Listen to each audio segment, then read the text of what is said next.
Amber Charles Alexis is a public health nutritionist and registered dietitian located in Trinidad and Tobago. Through her blog and freelance writing, Amber shares culturally competent nutrition and is fondly known as the Cultural Dietitian. Stay tuned to hear Amber Charles discuss her no diet approach to nutrition therapy rooted in body autonomy and how you can effectively identify and avoid quick fixes and fad diets. Podcasting from Dallas, Texas, I'm Shireen, and this is the Yumlish podcast.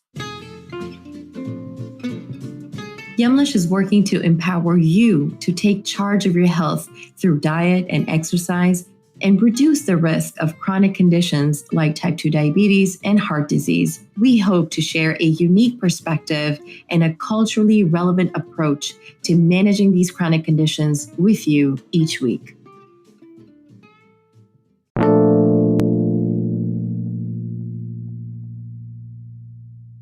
Welcome, Amber. Thank you so much. Thank you for having me. An absolute pleasure. Diving right in, Amber, I'd like to learn more about what led you to work within nutrition and then focus specifically on culturally competent nutrition therapy. Definitely. So, my interest in nutrition began in early childhood after my mom experienced a stroke. However, my specific interest on culturally competent nutrition therapy grew during my dietetic internship. I came to the US to pursue my master's in public health and my dietetic internship or training. And it was through this program that I realized that cultural competence in dietetics is something that can be improved on. It's something that some patients or clients struggled with being able to receive information pertinent to their food culture traditions and practices, and there was a communication barrier between these patients and the dietitian. So I saw that this is a gap. This is something that I am passionate about, and I wanted to focus my practice on food culture. I love that. You talk about a no diet approach. Can you tell us what a no diet approach to nutrition is? So a no diet approach is no counting of calories, no overly restrictive nutrition approaches to eating. And this is really because we've been told that diet or dieting is really the only way to improve your health. The word diet itself has been misconstrued because it really originally meant just a pattern of eating. But right now we know that diet means so many restrictive things. And this can become an issue for someone. It's a psychological issue because you're thinking, oh my gosh, I can't have something. It makes you want it even more. It has been shown to lead to more disordered eating patterns. So my approach is to move away from that, taking into consideration the mindset around food and really showing you how you can build nutritionally balanced, healthy, and nutritious meals using your cultural foods without all of the fanatics of dieting or diet culture. And why is this no diet approach especially applicable for individuals with chronic conditions? Sure. So we know that a chronic condition is any condition that you have that lasts beyond 6 months. And most times, these are conditions that you're going to have to manage for the rest of your lives. Many of the diet trends that we see are short term.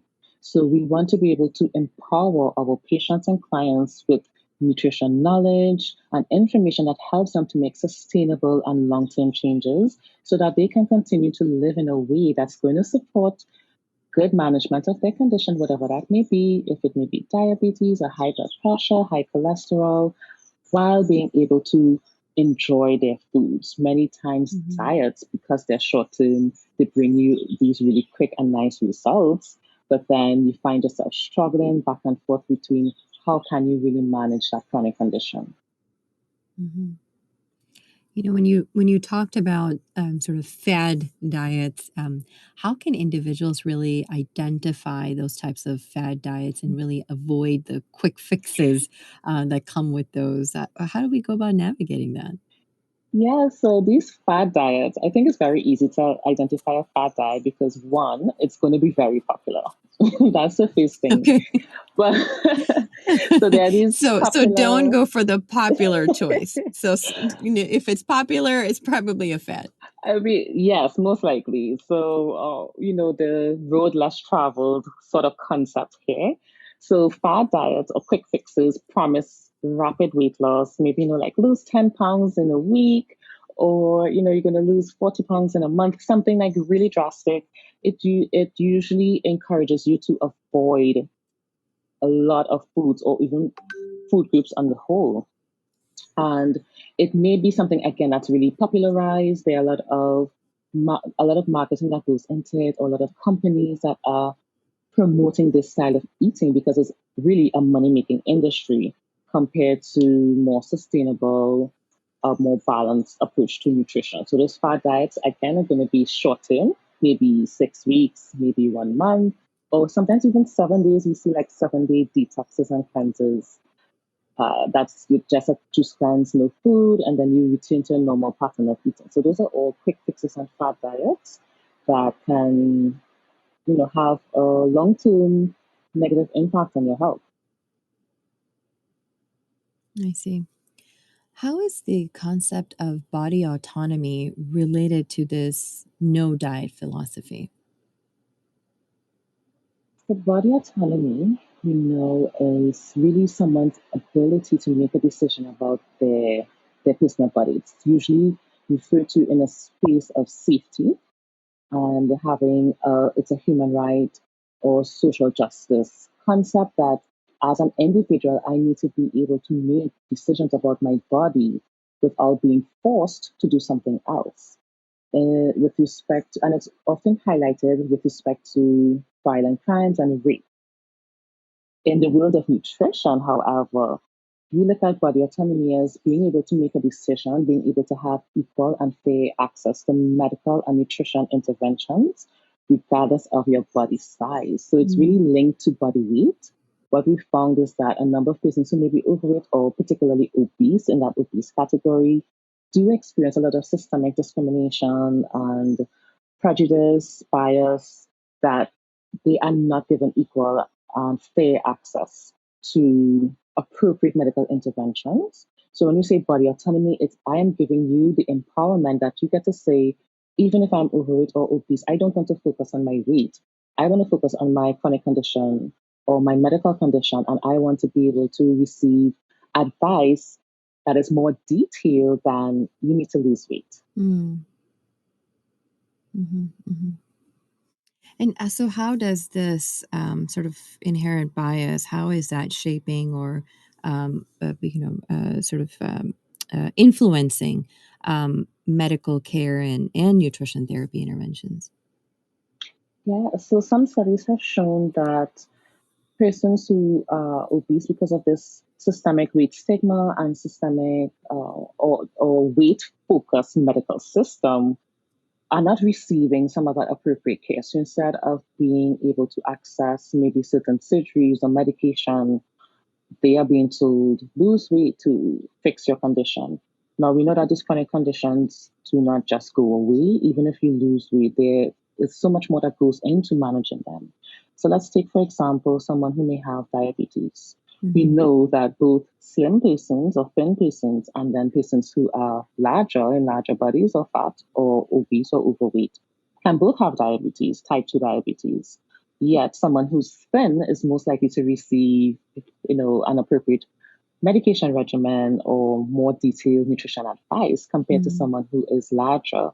So they're told, okay, you need to lose X amount of pounds or you need to lose weight. And they may or may not receive the same, intervention. They may not receive the same detail of explanation given to them about what steps they need to take. So it's seen that with this weight being a main focus of that medical system, that sometimes it almost deprives or may rob some persons of their true medical intervention or steps needed to improve their situation. Because yes, you can lose weight. It's not going to automatically make you diabetes free or no longer have high blood pressure.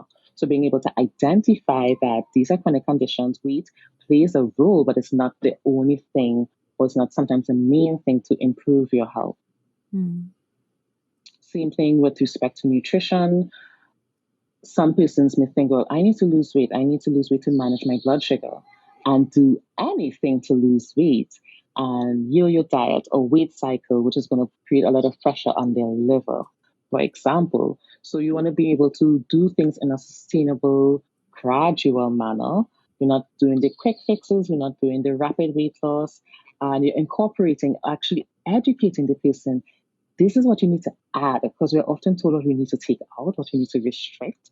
But Mm. being able to give them that information of this is what you need to add, and this is why you are adding it, so that they have an increased knowledge, understanding, and respect for what it is they are doing, Mm-hmm. compared to, well, this is what the doctor told me, or this is what my dietitian told me. But actually being educated is Mm-hmm. going to really help them to make these long-term changes. I love that. What are some examples of pieces of education that you see that have been lacking, perhaps that should be either common knowledge or that the doctor should have imparted on the patient, that you've probably seen continuous gaps in your nutrition therapy when you provide it? Definitely the fact that doctors have been telling patients a lot that they need to avoid carbohydrates if they have Hmm. diabetes. And I think that's a major gap, because it's sending the wrong message that you cannot eat starchy foods or you cannot have carbohydrates. Otherwise, you're not going to be able to maintain your blood sugars. And I think the piece that's missing is being able to say, this is how you can have it, or these are the types that you need to focus on. Focus on complex carbohydrates more than refined carbohydrates. Pair your carbohydrate foods with vegetables and protein and healthy fats instead of avoiding it completely. It's almost like a band aid solution of just avoiding carbohydrates. And we Hmm. know that carbohydrates are not the same thing as just starchy foods. You get carbohydrates from your peas and beans, you get them from all starchy foods. When you think of bread, any flour products or pasta, we get them from your dairy products as well, and fruits, and a small amount from vegetables. So if you really have to avoid all carbohydrates, you're practically cutting out most of the food groups, except Hmm. for healthy fats. So Hmm. I think that is one of the major ones that I've seen. I've also heard a lot of gluten free and dairy free for PCOS management as a very standard and generic treatment. And really and truly, there's no scientific evidence right now that suggests gluten free and dairy free as a standard PCOS diet. There isn't a standard PCOS diet, but what we found is that if someone has a lactose intolerance, trending toward dairy free can support and improve symptoms related to that. What we found is that also gluten free, because someone may adopt a gluten free lifestyle, they naturally tend to eat less processed foods and more whole foods. So you do see some improvement there. So I think that, there are a lot of generic things out there that are really misinformed and continue to confuse clients about what they can and cannot do. And I really wish that sometimes we continue to use the massive pool of dietitians that we have, so that dietitians can continue to closely guide and monitor patients with respect to nutritional changes, instead of continuing to instill food fears around managing chronic conditions. Hmm. Hmm. Coming back to cultural competence and sort of Mhm. talking and touching on that a little bit more, what are the dangers of nutritional therapy without cultural competence? Yes. So I think the biggest danger is lack of compliance. Poor communication is going to be the second to that. And I say lack of compliance, not because the patient just does not want to do what the dietitian is saying or what the doctor has recommended, but simply because it's not feasible, it's not practical, it's not relatable, it's not part of their current lifestyle or their food practices. So it's very difficult to make changes, and it sometimes makes them confused about, so why isn't my food healthy? And how can I, or maybe in some traditions, maybe your mother-in-law is preparing your foods for you, or your relative is preparing your foods for you, and how do you even go to the older generation and say, don't make this anymore, we can't eat this? It's almost like really disregarding someone's entire, heritage to make Mhm. certain culinary changes.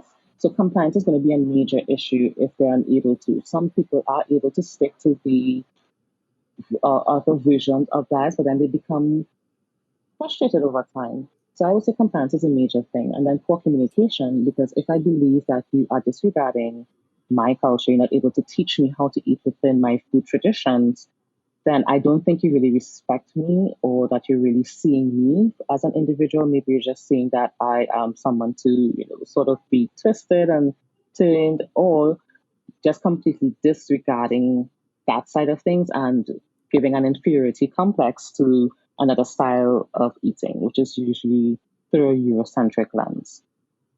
Mhm. What tips and advice do you have for individuals wanting to include cultural foods into their meals, and still eat well and eat right? What tips do you have for them? Yes. So I do always encourage patients to align yourself with a medical team or dietitians that share your values, because they're going to understand your food, they're going to be able to really zoom in and give you some personalized advice. Beyond that, everything with, as the old time saying is, everything in moderation. Mm, We do want most of your food to be nutrient dense foods. We do want to focus on those unsaturated healthy fats that may come from nuts and seeds and avocados. And we do want to have complex carbohydrates when possible.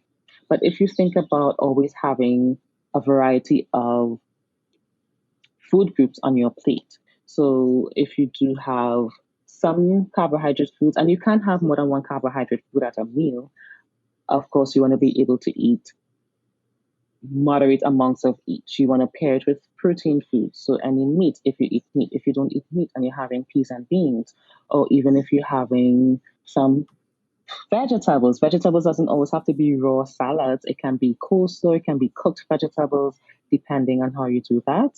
And then you want to also combine that with eating mindfully. So you pay mhm. attention to your eating habits. Are you eating and drinking sugary stuff at the same time? Are you constantly eating past fullness? Are you acknowledging when you are hungry and eating food instead of like drinking water or something along those lines?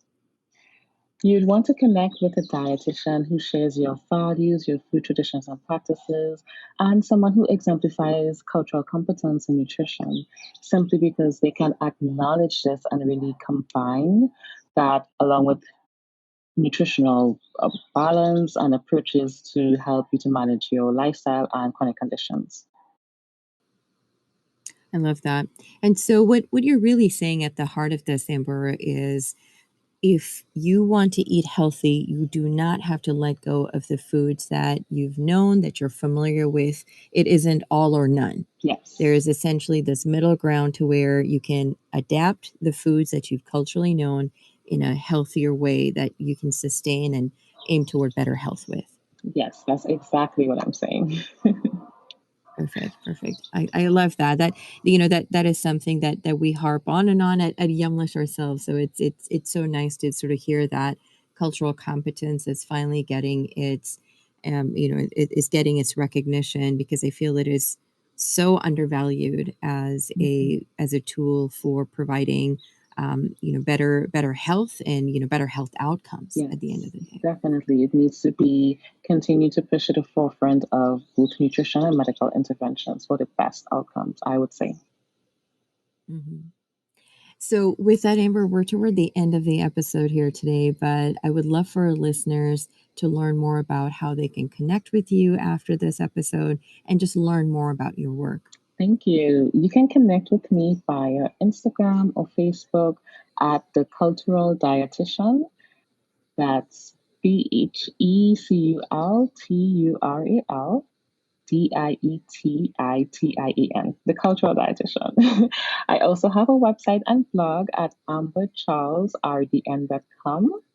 The tagline for that is also the Cultural Dietitian. So if you Google me, you should find my site where you can get a lot of more information that I post on nutrition and culturally competent nutrition as well. Lovely. Thank you so much again, Amber, for your time here with us today. Certainly got to learn a lot Love to see this cultural competence and incorporate it just broadly within nutrition therapy and the approach that you take. Thank you again for your time. Thank you so much for having me. So to our listeners out there, let us know, what is your favorite way to incorporate cultural foods into your meals? Head over to our social media and find us there. Until the next time.